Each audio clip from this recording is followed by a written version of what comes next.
Hello, हाय, नमस्ते, कैसे हैं आप सब। तो फिर आज हम बात करते हैं 369 एंजल नंबर की। अगर आपको 369 हर जगह दिख रहा है, किसी नंबर प्लेट पर, किसी बिल पर, किसी नोट पर, कोई आपका बिल नंबर आया है, कुछ भी, और हर जगह और बार बार, एक दो बार देखने से नहीं काम बनेगा। अगर आपको बार बार हर समय दिखाई देता है, कई दिनों से लगातार 369 नंबर ही दिखाई दे रहा है, तो उसका क्या मीनिंग है। आशा करती हूँ मेरी आवाज़ आप तक ठीक ठाक पहुँच रही होगी। तो बात करते हैं नंबर 3 की। नंबर 3 रिलेट करता है आपकी सोसाइटी को, कि आपकी सोसाइटी किस तरह की है और आप किस तरह की सोसाइटी में रहना चाह रहे हैं। 3 नंबर रिलेट करता है आपकी क्रिएटिविटी को, कि आपकी क्रिएटिविटी किस तरह की है और आपको उसे बढ़ाना चाहिए। यह करता है एंथुजियाज्म को रिलेट, एंथुजियाज्म और सेल्फ एक्सप्रेशन को इंडिकेट करता है नंबर 3। सेल्फ एक्सप्रेशन मतलब आप किस अपने पैशन पर किस तरीके से काम कर रहे हैं, किस जोश के साथ, किस उमंग के साथ काम कर रहे हैं, आप अपने आप को किस तरह से एक्सप्रेस कर पा रहे हैं, प्रस्तुत कर पा रहे हैं। और कम्युनिकेशन का नंबर है 3। कम्युनिकेट किस तरह से कर पा रहे हैं, आपका कम्युनिकेशन दूसरे लोगों से, अनजान लोगों से, अपने प्यारों से किस तरह का है, यह नंबर है नंबर 3। अब आते हैं नंबर 6 पर। नंबर 6 क्या रिप्रेजेंट करता है, पहले भी मैंने आपको बताया, आप बताइए। हाँ, नंबर 6 रिलेट करता है मटेरियल एस्पेक्ट्स ऑफ लाइफ। आपकी जीवन में जितने भी मटेरियल्स हैं, घर, पैसा, ज़मीन वगैरह, वो उस सब की लाइफ को रिप्रेजेंट करता है, प्रस्तुत करता है। नंबर 6 आपको ये इंडिकेट करता है, ठीक है। केयर एंड नर्चरिंग की एनर्जी को रिप्रेजेंट करता है। आप किस तरह से केयर करते हैं अपने घर परिवार वालों को, अपने ट्विन फ्लेम को, अपने बच्चों को, अपने हस्बैंड को, वाइफ को, ठीक है ना। तो ये एनर्जी जो है बड़ी प्यारी एनर्जी है वैसे। और आप कितने एम्पैथ हैं, कितने आपके अंदर सिंपैथी रखते हैं आप दूसरों के प्रति, दूसरों की भावनाओं के साथ किस तरह से आप पेश आते हैं। खेलते तो नहीं है ना, नहीं। तो सिंपैथी का मतलब है आप दूसरों की भावनाओं का ख्याल रखें। एंजल्स आपको यह कहते हैं नंबर 6 दिखाकर कि आपके अंदर अगर एम्पैथी नहीं है, सिंपैथी नहीं है, आपके अंदर केयरिंग की एनर्जी नहीं है, तो प्लीज़ उसे डेवलप कीजिए। दूसरों को देकर, दूसरों को प्यार देकर, दूसरों की केयर करके, थोड़ी सी प्यार मोहब्बत की बातें करके, रियल में मतलब अपने दिल से, अपनी इंट्यूशन से काम लीजिए और दूसरों को हेल्प करना शुरू कीजिए, प्यार करना शुरू कीजिए। यही आपकी और हमारी, हम सब की, ह्यूमन बीइंग की रिस्पॉन्सिबिलिटी होनी चाहिए, यही हमारा कर्तव्य होना चाहिए। और ये अगर आपका है और आप इस पथ पर चल चुके हैं कि हाँ मुझे यही करना है, मैं यही कर रही हूँ, मैं ऐसी ही हूँ, तो बहुत अच्छे, वेल एंड गुड, बहुत बहुत शुक्रिया आपका, और आपसे मिलकर मुझे अच्छा लगा। तो चलिए अब हम करते हैं नंबर 9। नंबर 9 मीन्स ये आपको बताइए, बताइए क्या। हाँ, बिल्कुल सही। ये आपने सही कहा कि आपकी इनर स्ट्रेंथ और इनर विजडम को ये नंबर 9 रिप्रेजेंट करता है। और आपकी लाइफ के किसी फेज़ को, कोई एक आपका लाइफ का एक फेज़, एक चरण आपका ख़त्म हो रहा है, इसके बाद कुछ नया होने वाला है। जैसे जंगल में आग लग जाती है, जब बुरी तरह से आग लगती है, सब लगता है कि बस ख़त्म, अब जंगल कभी होगा ही नहीं। लेकिन उसके ख़त्म होने के बाद बारिश आती है, बारिश के बाद नई कोपलें फूटती हैं, नए जानवर पैदा होते हैं, सब कुछ नया नया नए रूप से होने लगता है, नया प्रजाति विकसित होने लगती है ना। उसी तरह से नंबर 9 का मतलब, अगर हमारे अंदर, हमारी बॉडी में, हमारे माइंड में नेगेटिविटी है, बहुत सारी हमारी हरकतें गलत हैं, नेगेटिव हैं, जो कि समाज के लिए, अपने लिए, अपनी बॉडी के लिए, अपने प्यारों के लिए गलत है, तो उसे ख़त्म करने का टाइम आ गया है। एंजल्स आपको कहते हैं प्लीज़ ये गलत चीज़ों से बाहर निकलिए, प्योर इंसान बनिए, जैसे आप 3 से 5 साल की उम्र में थे, खूबसूरत, प्यारे, और हर चीज़ को आप देखते थे, छूते थे, समझते थे, प्यार करते थे। आप जब 3 और 5 साल के थे, आप आग में भी हाथ डालते थे, आपको वो भी अच्छा लगता था। तो अब आप लेकिन समझ गए हैं, आग में हाथ नहीं डालना, आग मने को जो भी नेगेटिविटी है उसकी तरफ नहीं बढ़ना, उसको किस तरह से साइड करना है, लेकिन उसकी भी रिस्पेक्ट करनी है, ये बात है ना। और आप 5 तत्वों से बने हुए हैं, उसको किस तरह से आपने रिप्रेजेंट करना है अपने आप को, अपनी बॉडी को रिस्पेक्ट देना है, थैंकफुल रहना है हमेशा। जब आप अपने आप से थैंकफुल रहेंगे ना, तो इसका मतलब आप ईश्वर से थैंकफुल रहेंगे। ईश्वर ने ही तो आपकी बॉडी दी है, ईश्वर ने ही तो आपको ये सारी चीज़ें दी हैं। आँखों से देखना, नाक से सूंघना, मुंह से टेस्ट करना, टच करना, ये सब क्या है? ये वरदान है हमारे लिए। 5 वरदान लेकर हम यहाँ पैदा हुए हैं, और हम हर बार कहते हैं why our life is so tough. इतनी टफ क्यों है मैम, बताइए प्लीज़, मेरे जीवन में इतने कष्ट ही कष्ट क्यों हैं, मैं हर समय रोई क्यों रहा हूँ, मुझे इतने नंबर क्यों दिख रहे हैं, मैं क्या करूँ क्या ना करूँ। जब बता दिया जाता है कि ये कीजिए, तो आप कहते हैं ये कैसे, ये काम नहीं होगा मुझसे, हाँ ये नहीं होगा, तो फिर क्या मतलब कि यही है कि ना तो ये करना है ना वो मिलना है। जब आप एक चीज़ करेंगे नहीं तो वो चीज़ कैसे मिलेगी? जब आपको पता है ये आपको फ्रूट मिलेगा, वो फ्रूट आपको इस काम को करने से मिलेगा, तो आप कह रहे हैं नहीं ये काम तो स्किप कर देता हूँ लेकिन फ्रूट मिलना चाहिए, ऐसा कैसे होगा? फर्स्ट स्टेप तो चलना नहीं है, आपको ऊपर शिखर तक पहुँचना है, टॉप पर पहुँचना है आपको। आप कहेंगे नहीं फर्स्ट स्टेप तो मैं नहीं चल सकता, मुझे सीधे टॉप पे पहुँचा दे भगवान, ऐसे हो सकता है? नहीं हो सकता ना, नहीं ना हो सकता है, काहे नहीं समझते हैं?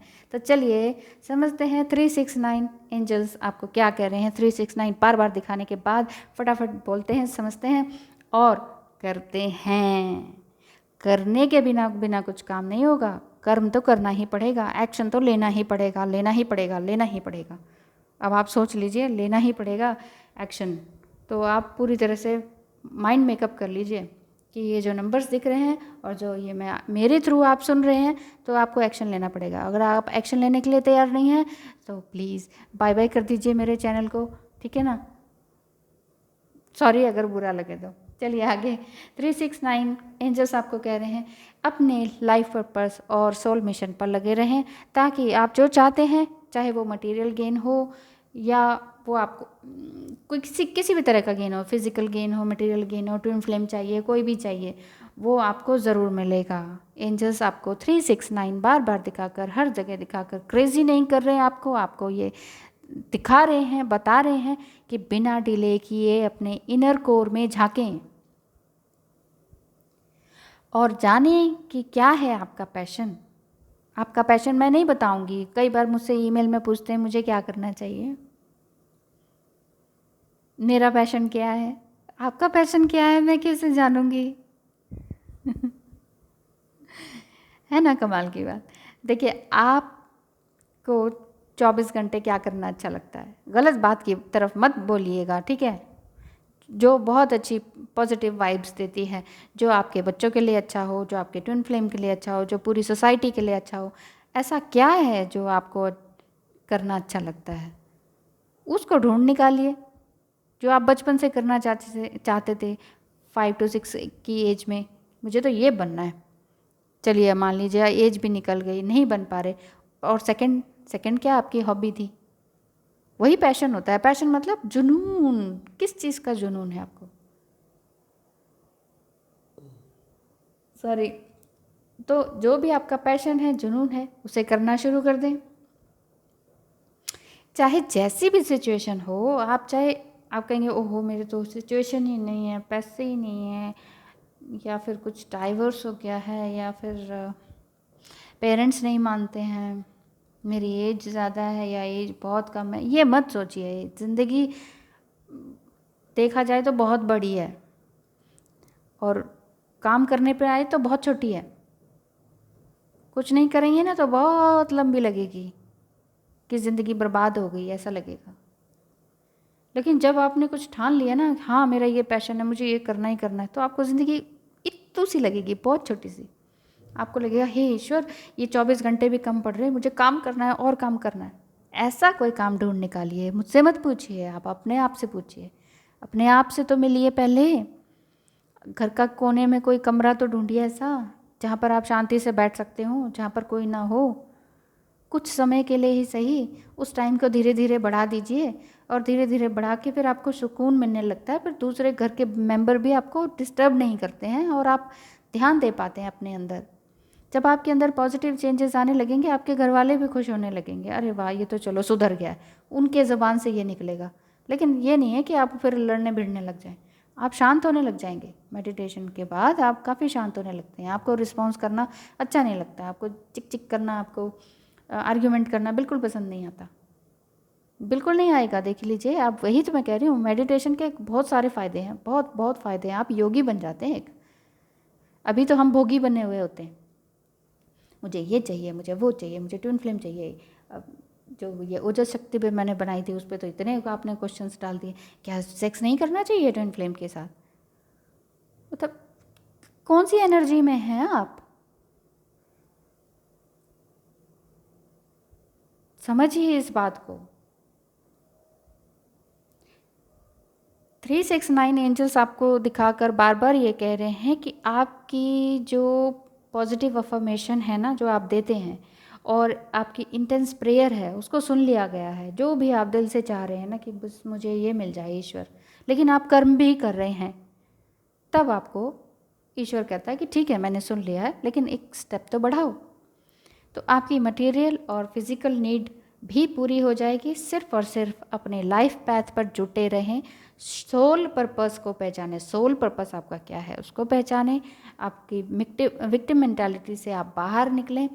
जैसा गाइड किया जा रहा है एंजल्स के थ्रू, ठीक वैसा ही करेंगे तो पूरे विश्वास के साथ तभी अच्छे अच्छे रिजल्ट आएंगे। 369 दिखाने का मतलब एंजल्स आपको कह रहे हैं जो मैं समझा रहा हूँ, आपने डिकोड कर लिया इस कोड को, तो अब आपकी बारी है इस पे काम करने की, इस रास्ते पर चलने की। जो ये बताया जा रहा है कि अच्छा ऐसे ऐसे करना चाहिए, अच्छा नेगेटिविटी को छोड़ना, अच्छा अच्छा अपने पैशन पे लगना, ओके ओके, तो आप उस चीज़ पे लग जाइए। ये नहीं कि अच्छा सुन लिया चलो दूसरी वीडियो देखते हैं, फिर तीसरी वीडियो देखते हैं, फिर चौथी देखते हैं, फिर कहीं और आ जाएंगे, फिर आप लोअर एनर्जी की वीडियो देखने लग जाएंगे, या फिर गया सारा दिन, मम्मी ने खाना बनाया, खाना खाया, सो गए, पसर गए। तो ऐसा मत कीजिएगा, अपनी इस गलत आदतों से बाहर निकलिए, ठीक है ना। जो भी आपने रिसर्च की है, जो भी आपने स्टडी की है, जो भी आपने स्कूलिंग की है, जो भी आपकी एजुकेशन है आपकी, चाहे जो भी प्रोफेशनल एजुकेशन आपने गेन किया है, उसी में ग्रो करें। 369 दिखाने का मतलब एंजल्स या आपके एंसेस्टर्स आपको कह रहे हैं ग्रो करो, ग्रो करो, उठो उठो उठो, उठ जाग मुसाफिर भोर भई, कुछ काम करो, कुछ काम करो, जग में ऊंचा नाम करो। एंजल्स आपको सभी नंबर्स दिखा के यही कहते हैं। बार बार नंबर्स मत पूछिए ये नंबर क्या है, वो नंबर क्या, वो कह रहे हैं उठो जागो, भोर भई है, और अपना काम करो, अपने जग में नाम करो। ऐसे यहाँ खा पी के फिर ये वो उल्टे सीधे काम करके फिर रो के फिर ढेर सारी बीमारियाँ लेके फिर दवाइयाँ खा के मर जाने का नाम ज़िंदगी नहीं है। समझ जाइए, उठो, अभी उठो, इस वीडियो को देखने के साथ ही उठ जाओ कि हाँ मुझे ये करना है, मुझे अभी देखना है, मुझे अभी देखना है अपने अंदर कि मेरे अंदर क्या है, मेरे अंदर मेरा क्या पैशन है। जस्ट इस वीडियो के साथ साथ ही काम कीजिए शुरू, और उसी में ग्रो कीजिए, न्यू आइडियाज़ निकालें, सैड फैक्टर्स को अपनी लाइफ से बाहर निकालें। एंजल्स आपको कह रहे हैं अपनी साइकिक एबिलिटी को पहचानें, आप क्या चीज़ में इतने माहिर हैं, क्या चीज़ को आप एकदम से ढूंढ लेते हैं, क्या चीज़ आपको पसंद आता है। कोई स्पिरिट वर्क काम करना पसंद आता है, कोई स्पिरिचुअल वर्क काम करना पसंद आता है, कोई स्टोन्स वगैरह ज्वेलरी का काम करना पसंद आता है, कोई फोटोग्राफी का काम पसंद आता है। उस लाइन पे शुरू तो कर दीजिए, रास्ता ईश्वर दिखाता जाता है। फिर एंजल्स कह रहे हैं कि जितना ज़्यादा देंगे उतना अधिक पाएंगे। तो अपनी साइकिक एबिलिटी को पहचानिए, अपनी इनर साइड को देखिए, अपनी क्रिएटिव साइड पर काम कीजिए। तो किसी भी फॉर्म में अगर आप सेवा करेंगे, किसी और के लिए काम करेंगे, तो आपको उतना ही ज़्यादा आपके अपनी पसंद का, डिज़ायर का काम मिलता जाएगा, आशीर्वाद मिलता जाएगा। फैमिली, लव एंड रिलेशनशिप पर अगर आप अच्छे से काम करेंगे, पॉजिटिव व्यू में, पॉजिटिव अफर्मेशन देते हुए, ईश्वर का धन्यवाद करते हुए, अपने ईश्वर का धन्यवाद अपनी बॉडी के लिए कीजिए, अपने खाने के लिए कीजिए, अपनी अपने रिश्तों के लिए कीजिए, अपने प्यार के लिए कीजिए, जो भी आपके पास मिला है, चाहे आपको वो नेगेटिव लगता हो, लेकिन क्योंकि अगर आपके पास कार्मिक रिलेशन वाला कोई बंदा है, आपके पास नार्सिसिस्टिक कोई पर्सनालिटी डिसऑर्डर का कोई बंदा है, आपके पास कोई तकलीफ़ देने वाला बंदा है, या ईश्वर ने आपको कुछ इस तरह से आसपास लोग दे दिए जो कि अपना काम करने में सक्षम नहीं है, डिसेबल्ड है, तो भी उनको उनका शुक्रिया अदा करें, क्योंकि हर किसी के अंदर ईश्वर है और ईश्वर ने ही आपको ये मुसीबतें दी हैं एज ए टेस्ट, ताकि आप पास हो पाएँ। पास होना ही होगा आपको, अदरवाइज़ नेक्स्ट जन्म में आपको ये इससे भी ज़्यादा कष्ट मिलेगा अगर आप गिव अप करते हैं। जैसे आप स्कूल में हैं मान लीजिए, और बच्चे हैं आप कहेंगे कि नहीं मुझे टेस्ट नहीं देना है, तो आपको वो टेस्ट में आप उस सब्जेक्ट में फ़ेल हो जाएंगे ना। इसी तरह से आपको दोबारा करना पड़ जाएगा, आप दूसरा सब्जेक्ट करने लगेंगे, कहीं आप कहेंगे कि नहीं मुझे ये भी सब्जेक्ट पसंद नहीं है, मैं नहीं पढ़ता हूँ, मैं फ़ेल ही हो जाता हूँ, तो पूरा साल आपका वेस्ट हो जाएगा। इसी तरह से ये सारी ज़िंदगी आपकी वेस्ट हो जाएगी। आप कार्मिक पे काम नहीं कर रहे, आप नार्सिसिस्ट पे काम नहीं कर रहे, आप सोलमेट पे काम नहीं कर रहे, ट्विन फ्लेम पे काम नहीं करने चाहते, आप मुझे ईमेल करके कहते हैं मुझे ट्विन फ्लेम जर्नी छोड़ दूँ, मैं छोड़ दीजिए, जाइए फिर दूसरे जन्म में। या इसका मतलब है कि आप स्पिरिचुअल वर्क में नहीं रहना चाहते, आप स्पिरिचुअली काम करना नहीं चाहते हैं। आपको सिर्फ यही है कि यूनिटी कैसे हो जाए, हमारा रीयूनियन कैसे हो जाए। रीयूनियन एक फिजिकल रीयूनियन नहीं है, सीधी सी बात है।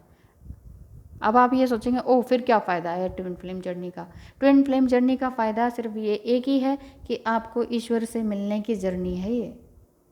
अगर आपने ईश्वर से मिलना है तो इस जर्नी में आगे बढ़िए, अदरवाइज़ टाटा बाय बाय कर दीजिए मेरे चैनल को भी। Okay, thank you so much, bye bye.